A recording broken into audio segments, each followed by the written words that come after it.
ನಾನು ಮೊದಲನೇ ಸಭೆಯನ್ನು ಇವತ್ತು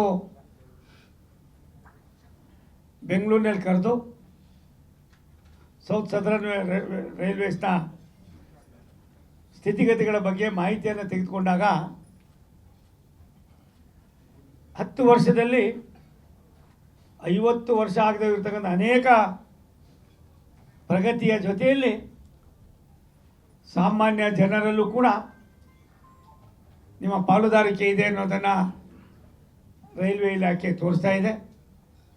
ಇದಕ್ಕೆ ಕಾರಣೀಭೂತರಾದ ನಮ್ಮೆಲ್ಲರ ನೆಚ್ಚಿನ ಪ್ರಧಾನಮಂತ್ರಿ ನರೇಂದ್ರ ಮೋದಿ ಅವ್ರನ್ನ, ನಮ್ಮ ಇಲಾಖೆಯ ಮಂತ್ರಿಗಳಾದಂಥ ಅಶ್ವಿನಿ ವೈಷ್ಣವ್ ಅವರನ್ನು, ನಮ್ಮ ಇಲಾಖೆಯ ರೈಲ್ವೆ ಬೋರ್ಡ್ನ ಅಧ್ಯಕ್ಷರನ್ನ ನಾನು ಮುಕ್ತ ಕಂಠದಿಂದ ಅಭಿನಂದಿಸ್ತೇನೆ.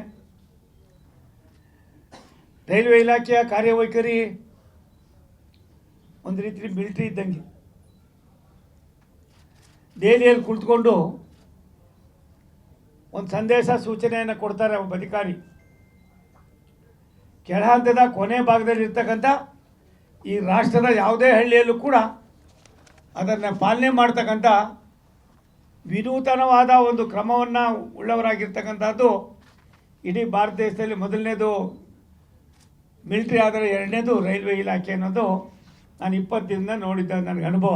आपको मालूम हुआ ना, समझ गए ना, देश में कैसा मिलिट्री ये करता है वही टाइप हमारा ರೈಲ್ವೆ भी करता है.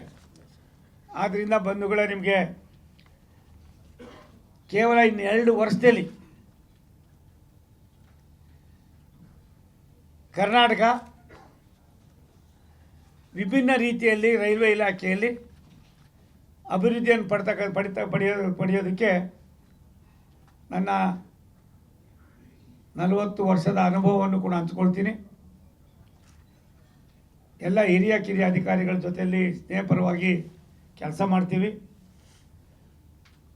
ಆನೆಸ್ಟಿ ಮತ್ತು ಸಿನ್ಸಿಯಾರಿಟಿ ಎರಡಿದ್ದರೆ ಏನು ಬೇಕಾದ್ರೂ ಮಾಡ್ಬೋದು ಅನ್ನೋದಕ್ಕೆ ನಾನು ಕೂಡ ಒಂದು ಸಣ್ಣ ಉದಾಹರಣೆ ಆಗ್ತೀನಿ ಅನ್ನೋ ಮಾತನ್ನು ಹೇಳಿ ಮತ್ತು 4-5 ವಿಚಾರಗಳನ್ನು ನಿಮ್ಮ ಮುಂದೆ ತರೋದಕ್ಕೆ ಇಚ್ಛೆ ಪಡ್ತೀನಿ.